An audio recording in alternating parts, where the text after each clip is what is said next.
بسم اللہ الرحمن الرحیم۔ حضرت حسین رضی اللہ تعالیٰ عنہ کی شہادت۔ دوستو، حضرت حسین رضی اللہ تعالیٰ عنہ کی واقعہ تو ایسا ہے کہ حضرت حسین کی شہادت سے آسمان و زمین بھی کانپ اٹھے۔ یہ دنیا کا تنہا ایسا واقعہ ہے کہ جس کے بعد آسمان لال پڑ گیا تھا، اور اس دن بیت المقدس میں جو بھی پتھر اٹھایا جاتا اس کے نیچے سے خون ملتا تھا۔ کئی دنوں تک لال آندھیاں چلتی رہی اور ہر طرف ایک وحشت سی چھائی رہی، کیونکہ حضرت حسین رضی اللہ تعالیٰ عنہ کی شہادت کوئی عام شہادت نہیں تھی، بلکہ نبی کے نواسے حضرت حسین رضی اللہ تعالیٰ عنہ کو بڑی بے دردی سے کربلا کے میدان میں شہید کر دیا گیا تھا۔ دوستو، حضرت حسین رضی اللہ تعالیٰ عنہ ہمارے نبی حضور صلی اللہ علیہ وسلم کے ناتی اور حضرت فاطمہ کے لڑکے تھے۔ ہمارے حضور صلی اللہ علیہ وسلم کی وفات کے 50 سال کے بعد جب یزید بادشاہ بنا تو اس نے حکم دیا کہ سارے لوگ آ کر میرے ہاتھوں پر بیعت کریں اور مجھے اپنا بادشاہ و خلیفہ مانیں۔ یزید ایک بہت گناہ گار اور عیاشی کرنے والا انسان تھا۔ وہ مسلمانوں کا بادشاہ بننے کے بالکل لائق نہیں تھا۔ یہاں تک کہ کئی تاریخ لکھنے والوں نے یزید کے بارے میں لکھا ہے کہ وہ شراب بھی پیتا تھا۔ اس لیے جب حضرت حسین رضی اللہ تعالیٰ عنہ کو اس بات کی خبر ہوئی کہ یزید مسلمانوں کا خلیفہ و بادشاہ بن چکا ہے، تو انہوں نے فرمایا کہ یزید بادشاہ بننے کے بالکل لائق نہیں ہے، اس لیے میں کبھی بھی اس کے ہاتھوں پر بیعت نہیں کروں گا، کیونکہ حضرت حسین ہمارے نبی کے نواسے اور اس وقت لوگوں میں سب سے زیادہ مشہور ہستی تھے۔ اس لیے مسلمانوں میں جب تک حضرت حسین یزید کو اپنا خلیفہ نہ مانتے تب تک دوسرے مسلمانوں کی ایک بہت بڑی تعداد بھی یزید کو اپنا خلیفہ ماننے کے لیے تیار نہ ہوتی۔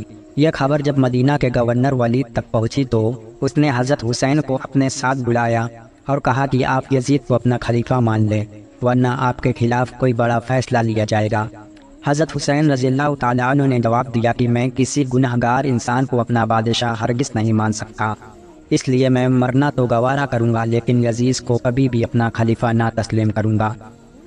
کوفہ کے شہر کے بہت سے لوگ ایسے تھے جو حضرت حسین رضی اللہ تعالیٰ عنہ کی طرف یزید کو اپنا خلیفہ ماننے کے لیے تیار نہیں تھے۔ اس لیے جب ان لوگوں کو خبر ہوئی کہ حضرت حسین رضی اللہ تعالیٰ عنہ نے بھی یزید کو خلیفہ ماننے سے انکار کر دیا ہے، تو کوفہ شہر والوں نے بہت سارے خط لکھ کر حضرت حسین رضی اللہ تعالیٰ عنہ کو کہا کہ آپ ہمارے پاس کوفہ آ جائیں، ہم آپ کو اپنا بادشاہ و خلیفہ تسلیم کریں گے، اور آپ کی خاطر اگر ہمیں لڑنا پڑے تو ہم اپنی جانوں کا نذرانہ بھی پیش کریں گے۔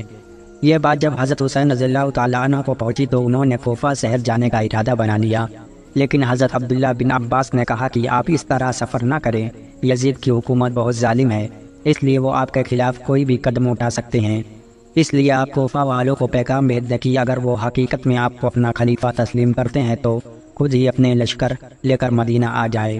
لیکن حضرت حسین رضی اللہ تعالیٰ عنہ نے جواب دیا کہ نہیں، میں کوفہ جانا مناسب سمجھتا ہوں، کیونکہ میں نے آج رات اس بارے میں ایک خواب بھی دیکھا ہے اور میرا لڑائی کرنے کا کوئی بھی ارادہ نہیں ہے۔ جب یزید کو خبر ہوئی کہ حضرت حسین رضی اللہ تعالیٰ عنہ نے اسے اپنا بادشاہ ماننے سے انکار کر دیا ہے، تو اس نے ہر وہ طریقہ اپنایا کہ جس سے وہ حضرت حسین رضی اللہ تعالیٰ عنہ کو ڈرا دھمکا کر اپنی بات ماننے کے لیے راضی کر لے۔ اس لیے جب یزید کو خبر ہوئی کہ حضرت حسین کوفہ شہر کی طرف اپنا لشکر لے کر نکل چکے ہیں اور کوفہ والے حضرت حسین رضی اللہ تعالیٰ عنہ کو اپنا خلیفہ و بادشاہ بنانا چاہتے ہیں، تو یزید نے اپنے محل کے ایک بہت ہی ظالم اور سخت دل انسان کو کوفہ شہر کا گورنر بنا دیا۔ اس کا نام ابن زیاد تھا۔ یزید نے اپنے گورنر ابن زیاد کو حکم دیا کہ اگر حضرت حسین رضی اللہ تعالیٰ عنہ کوفہ شہر پہنچنے کی کوشش کرے تو انہیں راستے میں ہی روک دیا جائے اور انہیں کسی حال میں بھی کوفہ نہ پہنچنے دیا جائے۔ کوفہ شہر میں سینکڑوں کلومیٹر پہلے کربلا کا میدان پڑتا ہے۔ جب حضرت حسین رضی اللہ تعالیٰ عنہ کربلا کے میدان میں پہنچے تو ادھر کوفہ شہر کے گورنر نے ایک بہت بڑا لشکر کربلا کی طرف روانہ کیا۔ اس لشکر کا سردار ابن زیاد تھا۔ دشمنوں کا لشکر جیسے ہی کربلا کے میدان میں پہنچا تو سب سے پہلے ان لوگوں نے ندی کے کنارے اپنے آدمیوں کو پھیلا دیا تاکہ حضرت حسین رضی اللہ تعالیٰ عنہ کے قافلوں والوں کو ایک بوند بھی پانی نصیب نہ ہو سکے اور یہ لوگ مجبور ہو کر یزید کو اپنا خلیفہ مان لیں۔ حضرت حسین رضی اللہ تعالیٰ عنہ کے ساتھ صرف 72 لوگ، جس میں 32 لوگ گھوڑوں پر سوار تھے اور باقی سب پیدل آئے تھے۔ 3 دن تک حضرت حسین رضی اللہ تعالیٰ عنہ اور ان کے ساتھی جب پیاسے رہے، حضرت حسین کے ساتھ کربلا کے میدان میں ان کی بہنیں، بھائی اور لڑکے سبھی مدد کے لیے آئے تھے۔ دشمنوں کے لشکر نے جب دیکھا کہ پانی روکنے کے باوجود حضرت حسین رضی اللہ تعالیٰ عنہ اور ان کے ساتھی اپنی بات پر اڑے ہوئے ہیں، تو ان لوگوں نے حضرت حسین رضی اللہ تعالیٰ عنہ کے لشکر پر حملہ کرنا چاہا، تو حضرت حسین رضی اللہ تعالیٰ عنہ نے دشمنوں کے سردار کو پیغام بھیجا کہ ہمیں رات بھر سوچنے کا موقع دو، پھر ہم فیصلہ کریں گے کہ یہ پیغام سن کر سمر کہ جس نے حضرت حسین رضی اللہ تعالیٰ عنہ کی گردن کاٹی تھی، اس نے کہا کہ ہم رات بھر کی مہلت نہیں دے سکتے بلکہ اسی وقت حملہ کریں گے، لیکن آگے سے کسی نے کہا کہ اے سمر، مہلت ہی تو مانگ رہے ہیں، اگر وہ بغیر لڑے مان جاتے ہیں تو اس سے اچھی کیا بات ہوگی، اس لیے رات بھر کی مہلت دے دینا چاہیے۔ سمر نے کہا کہ ٹھیک ہے، اگر رات بھر میں سمجھ جاتے ہیں تو ٹھیک، ورنہ صبح ہم حملہ کر دیں گے۔ یہ جمعے کی رات تھی۔ حضرت حسین رضی اللہ تعالیٰ عنہ نے اپنے تمام ساتھیوں کو جمع کر کے فرمایا کہ اے میرے دوستو، تم میں سے جو جانا چاہے وہ جا سکتا ہے، مگر میں نہیں چاہتا کہ میری وجہ سے تمہیں اپنی جان گنوانا پڑے، اس لیے میری طرف سے بالکل اجازت ہے، میں ان دشمنوں کا جیسے ہو سکے گا مقابلہ کروں گا، ورنہ اللہ کی راہ میں شہید ہو جاؤں گا۔ سارے ساتھیوں نے جواب دیا کہ اے حسین، کچھ بھی ہو جائے ہم آپ کو اس حالت میں چھوڑ کر واپس نہیں جائیں گے، اور ان دشمنوں کو آپ سے لڑنے سے پہلے ہمارا مقابلہ کرنا ہوگا۔ آپ کی خاطر ہم اپنے سر کٹوا دیں گے اور اپنی جانوں کا نذرانہ پیش کر دیں گے۔ ساری رات حضرت حسین رضی اللہ تعالیٰ عنہ اور ان کے ساتھیوں نے اللہ کے سامنے رو رو کر دعائیں مانگی اور اپنی فریاد رکھی۔ صبح سب نے فجر کی نماز پڑھی۔ سامنے دشمن کا لشکر حملہ کرنے کو تیار تھا کہ اس وقت حضرت حسین رضی اللہ تعالیٰ عنہ کو ہلکی سی نیند آ گئی، اور پھر جب وہ بیدار ہوئے تو مسکرانے لگے۔ ساتھیوں نے پوچھا کہ حضرت آپ مسکرا کیوں رہے ہیں؟ تو حضرت حسین رضی اللہ تعالیٰ عنہ نے جواب دیا کہ ابھی خواب میں مجھے اپنے نانا حضرت محمد مصطفیٰ صلی اللہ علیہ وسلم نظر آئے تھے، وہ مجھ سے کہہ رہے تھے کہ بیٹا میں تمہیں لینے آ گیا ہوں۔ اور پھر حضرت حسین رضی اللہ تعالیٰ عنہ نے اپنے لشکر کو تربیت دے کر کھڑا کیا اور سامنے دشمنوں کو پکار کر کہا کہ اے لوگو، کیا تمہیں پتہ نہیں کہ تم یہ کیا کرنے جا رہے ہو؟ کیا تم رسول کے نواسے سے جنگ لڑنا چاہتے ہو؟ کیا تمہیں پتہ نہیں کہ میرے نانا محمد صلی اللہ علیہ وسلم کون تھے؟ کیا میں علی کا بیٹا نہیں ہوں؟ کیا حضرت حمزہ میرے نانا کے چچا نہیں تھے؟ کیا حضرت جعفر میرے نانا محمد صلی اللہ علیہ وسلم کے چچیرے بھائی نہیں تھے؟ کیا تمہیں میرے نانا کی وہ بات یاد نہیں جو انہوں نے میرے اور میرے بھائی حسن کے بارے میں فرمایا تھا کہ حسن و حسین جنت کے نوجوانوں کے سردار ہیں؟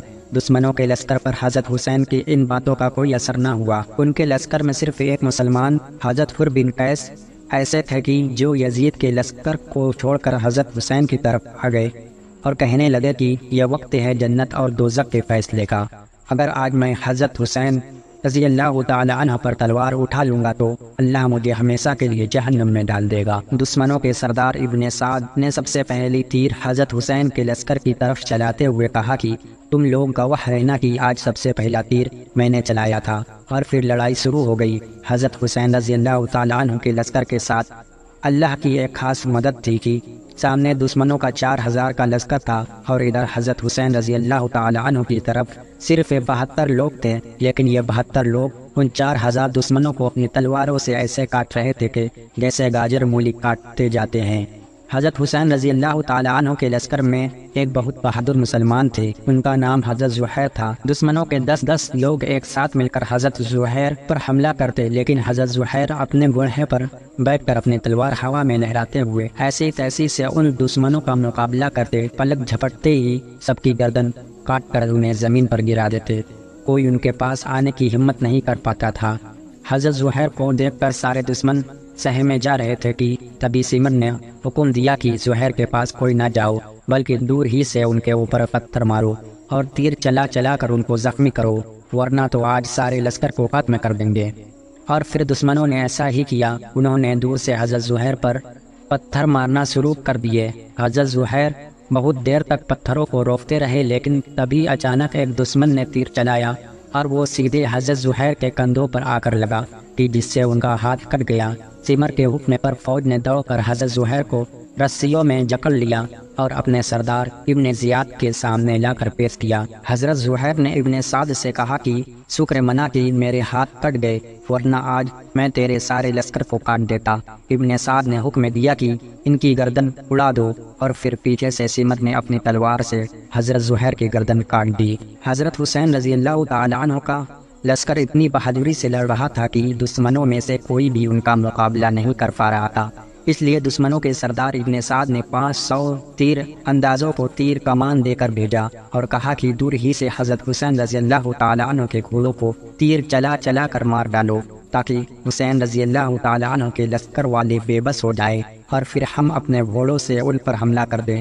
کل 500 تیر اندازوں نے دور ہی سے تیر چلانا شروع کیے اور حضرت حسین رضی اللہ تعالیٰ عنہ کے لشکر کے سارے گھوڑوں کو مار ڈالا۔ گھوڑوں کے مرنے کی وجہ سے حضرت حسین رضی اللہ تعالیٰ عنہ کا سارا لشکر پیدل ہو گیا۔ جمعے کا دن تھا، دوپہر کا وقت ہو چکا تھا، جمعے کی نماز کا وقت قریب تھا، تو حضرت حسین رضی اللہ تعالیٰ عنہ نے اپنے ایک ساتھی سے کہا کہ آواز لگا کر دشمنوں کے سردار سے کہو کہ ہمیں جمعے کی نماز پڑھنا ہے، تم تھوڑی دیر کے لیے اپنے لشکر کو روک لو تاکہ ہم نماز پڑھ سکیں۔ لیکن سامنے سے دشمن کے سردار نے جواب دیا کہ ہم تمہیں نماز نہیں پڑھنے دیں گے۔ مجبور ہو کر حضرت حسین رضی اللہ تعالیٰ عنہ نے نماز خوف پڑھی۔ وہ اس طرح کی آدھے لوگ دشمن کا مقابلہ کر رہے تھے اور آدھے پیچھے لوگ جماعت کے ساتھ جمعے کی نماز پڑھ رہے تھے۔ پھر جب یہ لوگ نماز سے فارغ ہوئے تو یہ دشمن کا مقابلہ کرنے لگے اور باقی لوگ نے آ کر اپنے جمعے کی نماز پڑھی۔ لڑائی مسلسل جاری تھی۔ دشمنوں کی فوج کے پاس گھوڑے اور ہتھیار تھے، لیکن حضرت حسین رضی اللہ تعالیٰ عنہ کی فوج کے سارے گھوڑے مارے جا چکے تھے، اس لیے دشمنوں نے آگے بڑھ کر حضرت حسین رضی اللہ تعالیٰ عنہ کی فوج پر حملہ کر دیا اور ایک ایک کر کے حضرت حسین رضی اللہ تعالیٰ عنہ کی فوج کے سارے لوگ کو مار دیا۔ حضرت حسین رضی اللہ تعالیٰ عنہ کے بڑے لڑکے حضرت علی اکبر سامنے کھڑے تھے۔ ایک دشمن نے اپنا گھوڑا دوڑایا، حضرت علی اکبر نے سینے پر اپنی تلوار بھونکتے ہوئے ان کی گردن اڑا دی۔ اپنے بیٹوں کو اس طرح قتل ہوتا دیکھ حضرت حسین بھی تڑپ اٹھے اور دوڑ کر علی اکبر کو اپنی گود میں لے لیا۔ آنکھوں سے آنسو جاری ہو گئے، لیکن دشمنوں نے آگ نواسے رسول رحم نہ کھایا۔ حضرت علی اکبر نے اپنے باپ حضرت حسین کی گود میں ہی دم توڑ دیا۔ حضرت حسین نے اپنے بیٹے کی لاش اٹھا کر ایک کنارے رکھی۔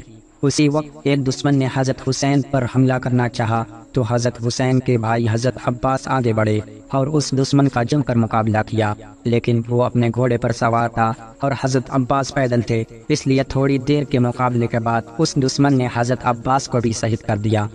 ایک ایک کر کے سارے اہل بیت شہید ہوتے جا رہے تھے۔ حضرت حسین کے ساتھ اس دن ان کے گھر والے میں سے 18 لوگ آئے تھے، لیکن یہ دشمن ایک ایک کو تاک تاک کر شہید کرتے جا رہے تھے۔ حضرت حسین اپنی آنکھوں کے سامنے اپنے بچوں اور بھائیوں کو ذبح ہوتا دیکھ رہے تھے۔ حضرت حسین رضی اللہ تعالیٰ عنہ کے بڑے بھائی حضرت حسن کے بیٹے حضرت عبداللہ نے جب دیکھا کہ دشمنوں نے میرے چچا حضرت حسین رضی اللہ تعالیٰ عنہ پر حملہ کر دیا ہے، یہ 6 سال کا بچہ اپنے خیمے سے ایک لاٹھی لے کر اپنے چچا حضرت حسین کو بچانے کے لیے دوڑا، لیکن تبھی سامنے سے دشمن نے ایک تیر چلایا اور پھر گھوڑا دوڑا کر حضرت حسین کے سامنے ہی ان کے بھتیجے حضرت عبداللہ کے سینے پر اپنی تلوار بھونک دی اور انہیں شہید کر دیا۔ جس وقت دشمن نے حضرت حسین کے بھتیجے کے سینے پر اپنی تلوار بھونکی تو بھتیجے عبداللہ نے چیختی آواز میں اپنے چچا حضرت حسین کو پکارتے ہوئے کہا کہ ہائے میرے چچا، مجھے بچاؤ۔ حضرت حسین اپنے بھتیجوں کو بچانے کے لیے دوڑے، لیکن تب تک دشمن اپنا کام کر چکا تھا اور حضرت عبداللہ کے سینے سے خون کا فوارہ ابل رہا تھا۔ حضرت حسین نے دوڑ کر اپنے بھتیجے عبداللہ کو اپنی گود میں لے لیا اور روتے ہوئے کہا، اے میرے بھتیجے، مجھے معاف کر دینا، آج کربلا کے میدان میں تیرا چچا حسین۔ دیکھتے ہی دیکھتے بھتیجے نے حضرت حسین رضی اللہ تعالیٰ عنہ کی گود میں ہی دم توڑ دیا۔ حضرت حسین رضی اللہ تعالیٰ عنہ نے روتے ہوئے بھتیجے کی لاش اٹھا کر کنارے رکھی۔ خیمے کے اندر سے گھر کی عورتیں یہ سارا منظر دیکھ رہی تھی۔ حضرت حسین کی بہن حضرت زینب خیمے کے اندر مصلی بچھا اللہ کے سامنے سجدے میں گری ہوئی رو رہی تھی اور دعائیں کر رہی تھی کہ اے اللہ، آج اپنے نبی کے نواسے اور میرے بھائی حسین کی مدد فرما۔ یا اللہ، آپ دیکھ رہے ہیں نا کہ ان دشمنوں نے کیسے میرے گھر والوں کو شہید کر دیا ہے۔